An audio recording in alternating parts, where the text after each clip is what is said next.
So what if I told you that the reason you are just so utterly exhausted right now isn't actually because you have too many negative thoughts, Right. but it's actually because you're trying entirely too hard to have positive ones? I mean, just let that sit for a It's second. a huge paradigm shift, yeah. Because if you're listening to this right now and you feel this like bone deep tiredness that a full 8 hours of sleep literally can't touch, well, we really need to talk. Absolutely. Because we aren't dealing with physical fatigue today. No, not at all. We're looking at something totally invisible, something incredibly heavy, and honestly, something so culturally normalized that you probably don't even realize you're doing it. Most people don't. It's just background noise to them. Exactly. We are talking about the relentless 24/7 job of fighting your own mind. I mean, if you're a chronic overthinker, or if you carry around this buzzing psychological friction, even when you are actively doing all the right things to heal. Like meditating, journaling, going to therapy, all of that. Right. If you're doing all that and still feel exhausted, this deep dive is built specifically for you. It really is the fatigue of the internal battle. And the tragedy here is that nobody really warns you about it. They really don't. Like, we're taught how to manage our time, our diets, our bank accounts. But modern society just entirely misrepresents how to manage our internal landscape. Which brings us directly to the source material for today. We are doing a deep dive into some pretty profound structural concepts from a book called The Resistance Paradox by Sandeep Chavan. It's such a brilliant framework. It really is. And I want to be upfront about our mission today for you listening. We want to hand you the gift of relief. The gift of relief, yes. That's a perfect way to phrase it. Because we are going to take a literal wrecking ball to this exhausting pursuit of mental control that the whole self-help industry has been selling us for decades. Oh, absolutely. And we're going to replace it with what Siobhan calls intelligent navigation. Intelligent navigation. I love that term. Mm. So let's set the stage. What's the baseline premise here? Well, the core idea is that human beings are suffering on a mass scale because we're demanding permanent psychological stability from a system that is, biologically speaking, designed for dynamic movement. Wait, can you unpack that a little? A system designed for dynamic movement? Yeah, so think about it like standing on the shore, right? You're screaming at the ocean to stop making waves. Okay, right. Which is impossible. Exactly. And then falling to your knees, feeling like a total failure when the tide inevitably comes in anyway. We have basically categorized the mind's natural fluctuations as malfunctions. Oh, wow. That hits hard. Right, because they aren't malfunctions. They're just the weather. And we are definitely going to get into the biology of that because that's where this gets incredibly eye-opening. But to understand why we're at war with our own minds, I think we have to start by looking at the very first weapon we are handed by our culture. The positivity trap. Yes. It's a weapon cleverly disguised as a shield. I'm talking about this absolute mandate to just stay positive. It is, without a doubt, one of the most pervasive psychological burdens of the 21st century. It really is. It's baked into everything. You know, like you fall and scrape your knee as a kid and, hey, brush it off. Look on the great side. Or you lose your job and people say, well, when one door closes, another opens. Ugh, yes. And on the surface, I mean, it sounds like gentle encouragement, right? Sure, it sounds nice. But Siobhan makes this razor-sharp observation that stay positive has mutated. Mutated how exactly? Well, it's no longer just a coping mechanism for when things get dark. It has become this rigid cultural ideology. Like, it was a moral obligation now. A moral obligation to be happy. That's so heavy. It is. And that mutation is where the actual psychological damage happens. Yeah. Because historically, positivity was just a tool for survival. Right, like hope in the face of famine or war. Exactly. But today, it's a performance metric. The ideology dictates that if you are emotionally mature, if you are intelligent, and if you are doing the so-called healing work, you will maintain a positive internal state. So by default, that means if you experience uncertainty or jealousy or fear, you are failing. That's the message society gives you. You are failing at being a healthy person. Which brings us to a concept from the book that absolutely blew my mind. The secondary disturbance. Oh, yes. This is crucial. Let's walk through how this actually works, like in the brain and in our daily lives. So say you go through a breakup, or you get passed over for a big promotion. You feel grief or anger or deep disappointment. Right, and that is the primary disturbance. It's painful, sure, but it is a totally biologically appropriate response to a loss. Yeah, it's normal. Exactly. The primary disturbance is literally just a wave of neurochemicals. Your amygdala fires, your body registers a threat or a loss, and you just feel the emotion. And that wave, if you just leave it alone, has a natural lifespan, right? It rises, peaks, and eventually dissipates. Yes, but the problem is we don't leave it alone. No, we really don't. Because of that positivity trap we just talked about, we immediately trigger the secondary disturbance. Right. The second you feel that natural grief, the cultural programming kicks in. And you think, why am I still sad? I read 3 books on Stoicism. I should be over this by now. I need to be grateful for what I have. And boom, you flood your system with guilt, shame, and frustration for simply having the primary feeling in the first place. And this is the million-dollar question, right? Which part actually burns more calories? Which part causes the exhaustion you feel? Chavan argues, and clinical psychology backs this up, by the way, that the secondary layer is far more excruciating. Wow. More than the actual event? Often, yes, Yeah. because the original grief was just a movement of energy. But the secondary disturbance, that is an act of war. An act of war against yourself. Exactly. You are now carrying the pain of the event, and you are also carrying the shame of having the pain. You've instantly doubled your psychological load. It's like getting shot with an arrow and then grabbing a second arrow and just stabbing yourself with it because you're mad that the first arrow hurts. That is actually a classic Buddhist parable, and it maps perfectly onto Chavan's modern framework. The prefrontal cortex, the logical thinking part of your brain, turns against the emotional centers. And it creates what he calls an emotional performance society. Yes, Right? let's really expand on that because it's so relevant. It feels like we aren't just living our lives anymore. We are constantly auditioning for the role of well-adjusted human. We're performing emotional stability while trying to actually live. We've completely split our consciousness in two. We are the person experiencing the life, and we are simultaneously the internal supervisor evaluating the experience. Yeah, it's exactly like having a micromanaging boss standing right over your shoulder. Oh, that's a great way to put it. Imagine you're at work, right? You're typing an email, and your boss is just hovering there, whispering, "Why did you use that word? Are you sure that's the most optimized sentence? You seem a little stressed typing this. Why are you stressed? Stop being stressed." You wouldn't be able to get a single thing done. No. And you'd leave work utterly drained. But in this scenario, the boss is you. Chavan labels this recursive self-monitoring. For decades, the wellness industry has preached the gospel of awareness, Mindfulness, tracking your triggers, observing your thoughts, all that stuff. Right. And awareness is vital, don't get me wrong. But for so many people, awareness has metastasized into self-surveillance. The observer becomes hopelessly entangled in the observation. So we are checking our internal temperature, like every 5 minutes. Exactly. Am I still anxious? Let me check. Yep, still anxious. Okay, let me do some deep breathing. Yeah. Am I anxious now? Still a little anxious. Oh, wait, let me play devil's advocate for a second. Isn't checking in on yourself supposed to be how you regulate your nervous system? Like if I don't monitor my anxiety, won't it just spiral completely out of control? That's a very common fear.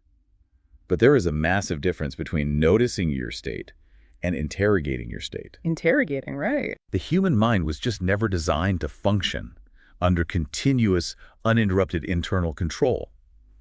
When we try to instantly correct every uncomfortable feeling to maintain this facade of positivity, we actually interrupt the nervous system's natural processing. Wow. So we overwrite naturally emerging states before they can even finish their movement. Right. So basically, by trying to fix the fear, we trap the fear. Precisely. Or rather, we fragment it. Yeah. Suppressed fear doesn't just vanish because you forced yourself to recite a positive affirmation in the mirror. Right. The body keeps the score, as they say. Exactly. The body is saying, I am sensing danger.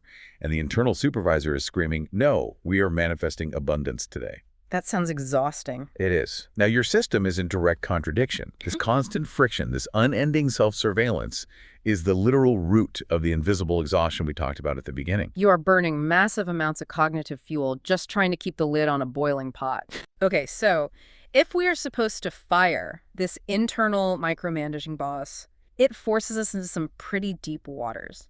We have to ask a deeply uncomfortable question about the nature of our own minds. And this is a major pivot point in the book. It really is. Yeah. Like, what exactly is a thought? If I, the conscious thinking me, if I am not supposed to be meticulously creating and controlling every single thought, where did they even come from?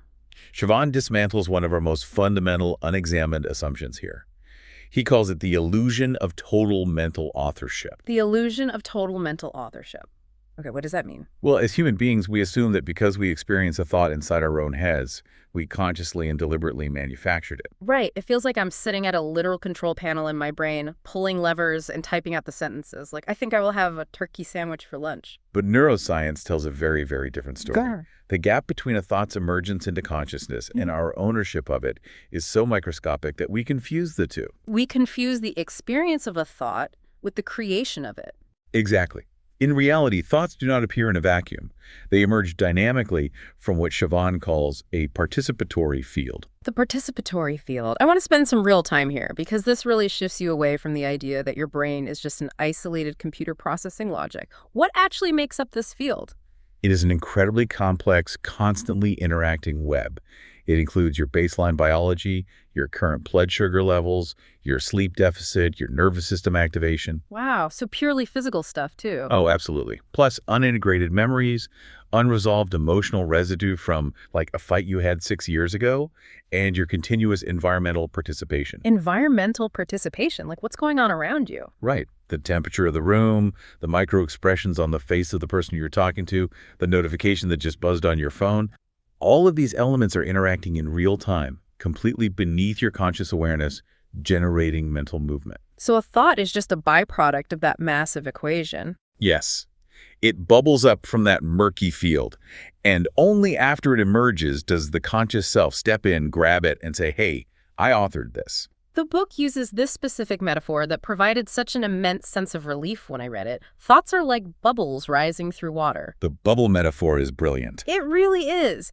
They appear from the depths, they expand briefly as they reach the surface and interact with your awareness, and then if you just leave them alone, they pop and dissolve naturally. They are transient biological movement. Exactly. They are not absolute commands. They aren't prophecies about the future, and they are definitely not permanent declarations of your character. And the relief comes from the dethroning of the thought, If thoughts are just bubbles generated by a participatory field, you don't have to launch a moral panic every time a dark, strange, or anxious one floats up. But because of the illusion of authorship, we do exactly that. We create what Chavan brilliantly terms the courtroom of the mind. Oh, the courtroom. It is a brutal place. I know this courtroom intimately, let me tell you. It's awful. It is. Because we genuinely believe we authored the thought perfectly from scratch, we feel entirely responsible for it. Yeah. Every passing bubble is put on trial. An intrusive thought pops up, and immediately the gavel bangs. Right. Why did I think that? Does this mean I actually want to do that terrible thing? Am I secretly a narcissist? Am I fundamentally broken? We take a transient biological bubble born from maybe just a bad night's sleep and a stressful commute, and we turn it into a Supreme Court case about our hidden, true identity. It's completely exhausting. Let me stop you there, though, because this is where my brain starts to push back hard. It's a fascinating concept, but it's also kind of terrifying. It can be initially. Because if I am not the author of my thoughts, if they are just these bubbles rising from a chaotic soup of biology and memory, don't I lose all my free will? Ah, the free will question. Yeah. Am I just standing in a river watching the water flow by, totally helpless to whatever my brain decides to throw at me? How am I supposed to be a responsible adult if I'm not in charge of my thoughts? That is the exact visceral panic the self feels when it first encounters this idea. If I don't control the emergence, I have no agency. Right, it feels like giving up control. But Chavan draws a hard, vital distinction between authorship and ownership. Giving up the illusion of absolute authorship does not mean you surrender your agency. Okay, so where does my agency actually live, if not in creating the thought? Your agency lives in your attention. My attention. Yes. You may not manufacture the bubble. The bubble of, say, sudden road rage or deep insecurity might rise from the field without your permission, but your awareness determines whether you feed that bubble energy. Oh, I see. So intelligent participation means recognizing the bubble as it emerges, feeling its presence, but choosing not to instantly claim it as me or treat it as an objective reality. Exactly. You have agency in how you relate to the emergence, not in preventing the emergence itself. Yeah. You cannot stop the bubbles from rising. That's just biology. But you can entirely choose whether to grab them, put them on the witness stand, and build a permanent identity out of them, or simply let them pop. Precisely. So it's the difference between trying to control the weather versus deciding what to wear. That's a perfect analogy. You don't author the rainstorm, but you have total agency over whether you stand out in it and complain that you're getting wet or whether you open an umbrella and keep walking. Exactly. And when we try to stop the rain, when we deploy that micromanaging boss to prevent thoughts from emerging, we create massive psychological congestion. Which perfectly sets up the next major piece of the puzzle here. If thoughts are just transient bubbles that naturally pop, why do some of them get stuck? The sticky bubbles, yes. Why do we get trapped in this endless, exhausting mental noise that keeps us awake at 3 a.m.? We have to completely redefine what overthinking actually is. Society has a very, very flawed definition of overthinking. We tend to view it as a symptom of a highly active, perhaps overly intelligent brain. Right. People almost humble brag about it. Like, oh, I'm an overthinker. My mind just moves too fast. I'm too analytical. But Chavan points out that overthinking is not a symptom of thinking too deeply or having too many thoughts. So it's not about volume or intelligence at all. Not at all. Think about a mathematician working on a complex theorem, or an artist in a flow state, or an engineer designing a bridge. Right. They're thinking a lot. Yes. They sustain intense, deep, rapid cognitive thought for hours, sometimes days, without experiencing the specific, draining, soul-crushing exhaustion that characterizes an overthinking spiral. So the issue is clearly not the quantity of thoughts or the depth of the cognitive activity. So what is the actual mechanism? What's going on? Chavan defines overthinking as recursive unresolved engagement. Recursive unresolved engagement. Let's break that down. It is the mind orbiting unfinished psychological territory. You aren't moving through a thought. You are trapped in a loop. Right. You are replaying the same conversation from 3 years ago, obsessing over the exact same imagined future scenario. Searching for an absolute certainty that reality simply cannot provide. Searching for certainty. Let's dig into that because I think that's the core driver right there. We have this deep-seated belief that if we just think about a problem long enough or from enough angles, we will magically gain control over it. It's the illusion of protection. Overthinking isn't intelligence. It's a ritualistic defense mechanism. We think if I mentally rehearse this upcoming meeting 50 times, anticipating every single possible negative outcome, I won't feel caught off guard and therefore I won't get hurt. The self mistakes mental repetition for actual control. The loop almost never changes the external reality of the situation. No, the meeting is going to happen however it happens. Exactly. What it does do is create temporary emotional familiarity. And as we will get into shortly, the nervous system craves familiarity above all else. But here is the tragic irony of overthinking, right? Because you are trapped in that recursive self-monitoring state, your constant focused attention actually amplifies the psychological weight of the thought. The observer becomes the disturbance. Yes, the very act of constantly checking if you are still anxious about the meeting is the exact mechanism keeping the anxiety alive. You are actively blowing air into the bubble, refusing to let it pop. It's incredibly counterproductive. The analogy that came to my mind while reading this is so incredibly mundane, but I think it fits perfectly. Overthinking is like walking around your house looking for your lost keys and checking the exact same kitchen drawer 20 times. I love that. You know the keys aren't going to magically materialize in that drawer on the 21st pull, but the physical act of opening and closing the drawer gives you the illusion that you're doing something to solve the problem. It relieves the anxiety of doing nothing. Exactly. That is a brilliant visualization. Overthinking is the self mistaking the act of searching for the act of resolution. The self genuinely believes, if I just check this mental drawer one more time, if I just analyze his text message one more time, I will get closure. But the loop survives precisely because you keep feeding it your psychological energy. You are demanding clean, perfect closure in a messy, dynamic world. And so the mind consumes itself internally, generating massive friction and exhaustion without ever moving an inch forward. You are flooring the gas pedal while the transmission is in park. That's exactly what it feels like physically, too. Which brings up a very tough, uncomfortable question. If overthinking is so draining, if it's just exhausting us by revving the engine in park, why don't we just stop? It seems so simple, right? Just stop thinking about it. Yeah. Why don't we just step away from the drawer? And the answer Chavan provides dives into the deepest layers of human psychology. We don't walk away because walking away requires stepping into the unknown. And the self is absolutely terrified of losing its continuity. Let's talk about the continuity-seeking self. The continuity-seeking self, this is the biological bedrock of why we stay stuck. To understand why we cling to exhausting loops, we have to understand a harsh biological truth. The human nervous system prioritizes predictable suffering over unpredictable peace. Wow. Okay, I need you to unpack that.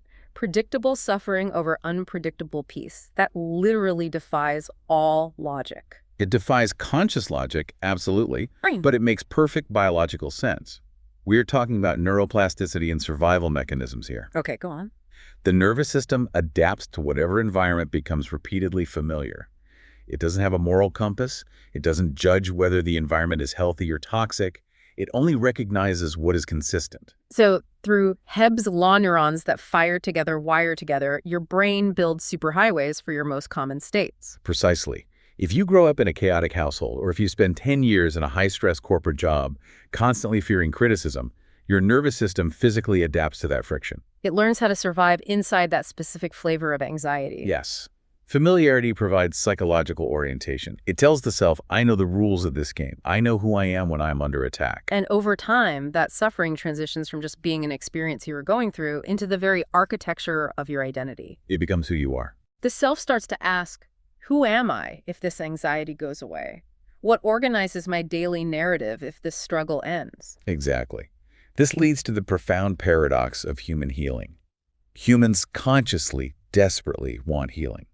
We go to therapy, we read the books, we say, I want to be happy, I want to leave this toxic dynamic. But unconsciously, our biology violently resists the healing.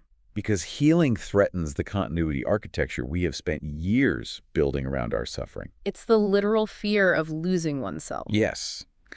If your entire daily routine, your relationship dynamics, and your internal dialogue have been built around managing your chronic stress, what happens when the stress is suddenly gone? Freedom initially does not feel like a warm hug. It feels like emotional groundlessness. It feels terrifying because the scaffolding is gone.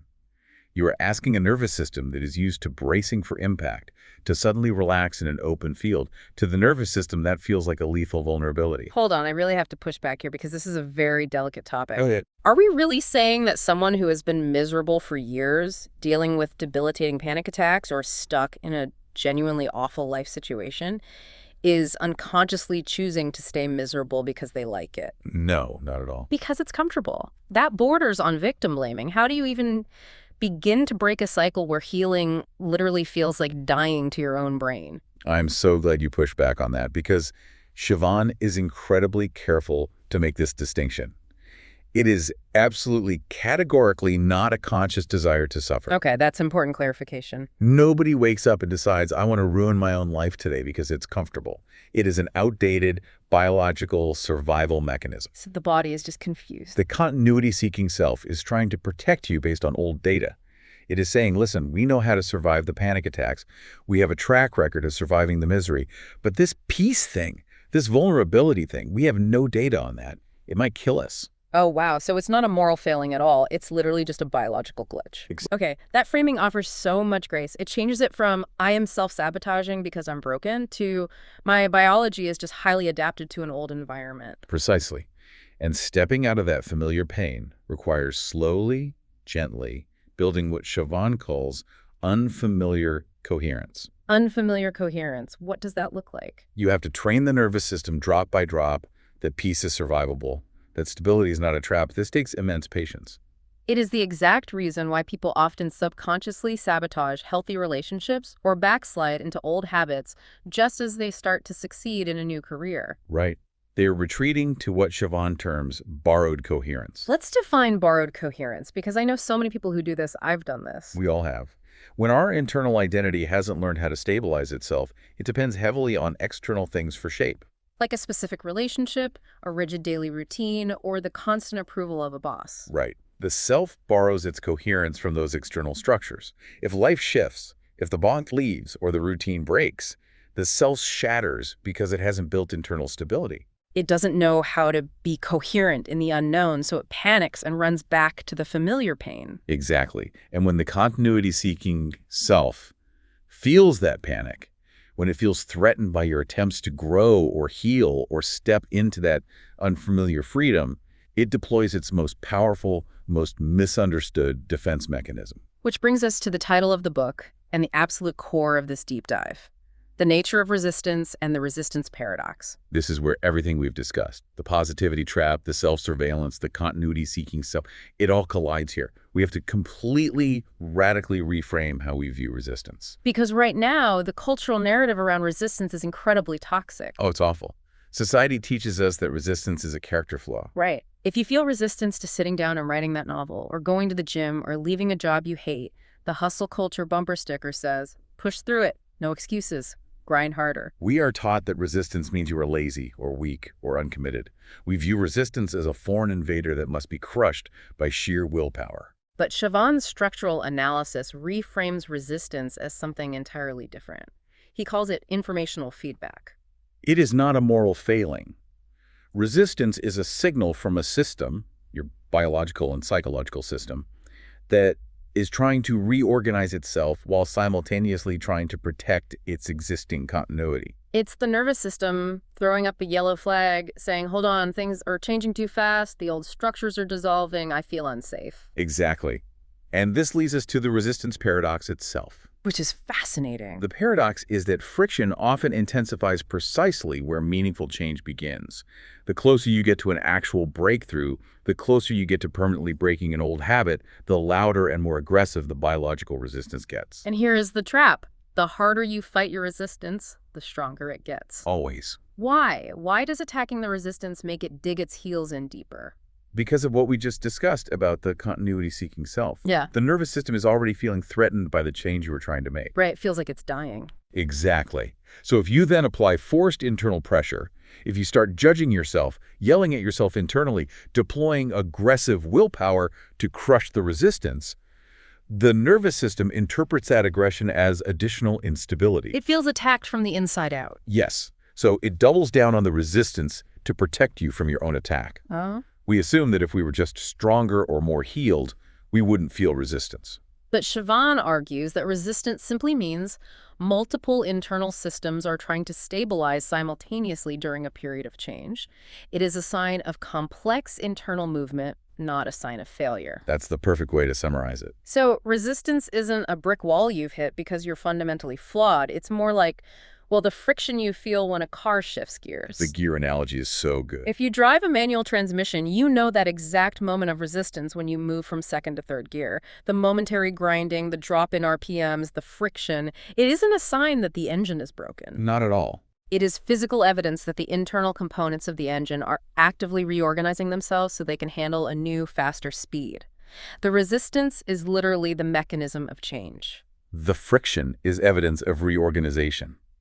And understanding that requires a total shift in how we question our own minds. Instead of deploying the micromanaging boss to ask aggressive, self-punishing questions like, how do I destroy this resistance? Why am I so lazy? Right. Mature awareness pauses and asks a totally different set of questions. Questions like, what continuity structure is this resistance trying to protect? What is this friction trying to communicate to me? Is my nervous system overloaded? Am I trying to shift from first gear to fifth gear too quickly? You treat the resistance as a messenger, not an enemy combatant. The sheer relief in that perspective shift is massive.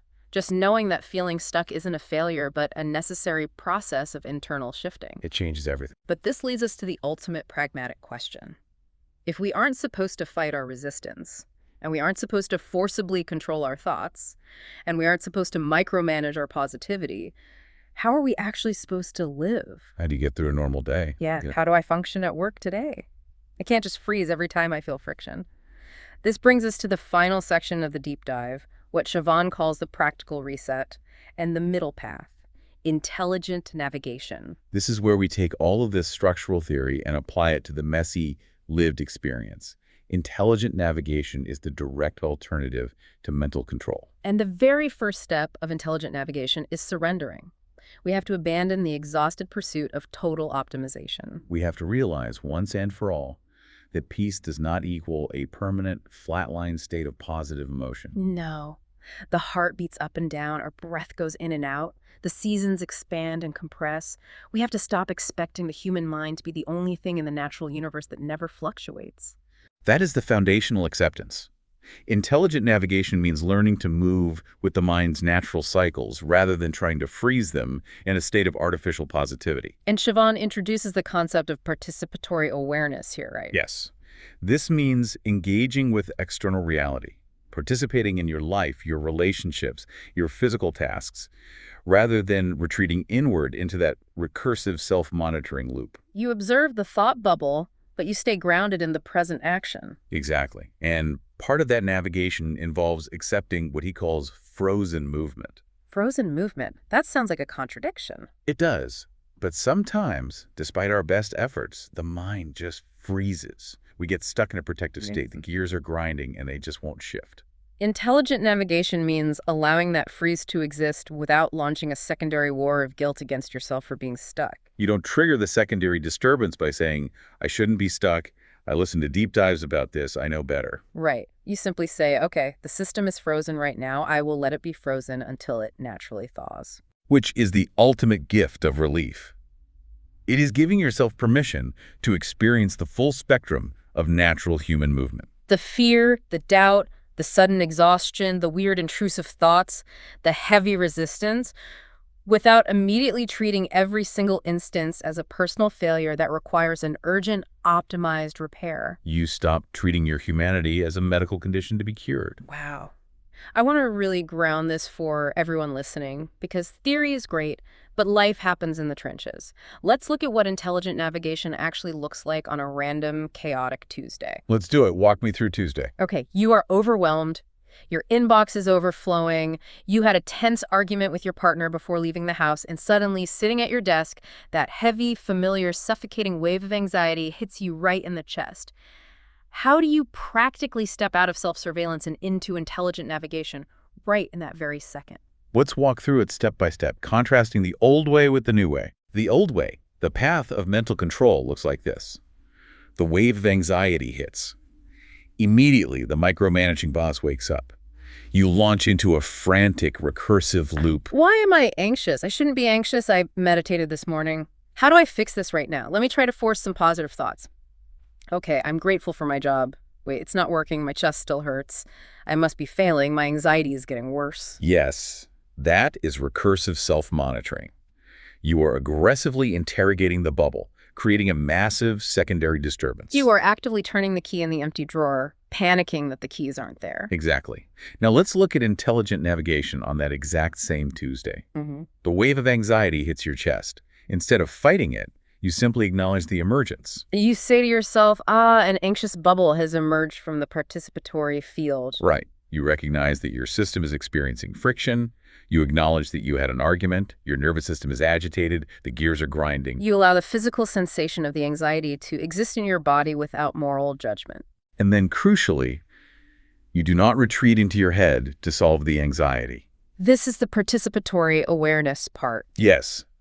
You continue to gently participate in the physical reality in front of you. You return your eyes to the email draft.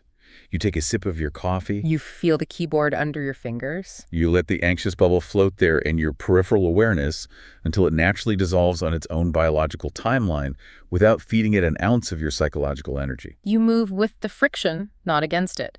You let the car gear grind for a second, trusting it will catch. That is a profound night and day difference. It sounds so much quieter. It requires so much less effort.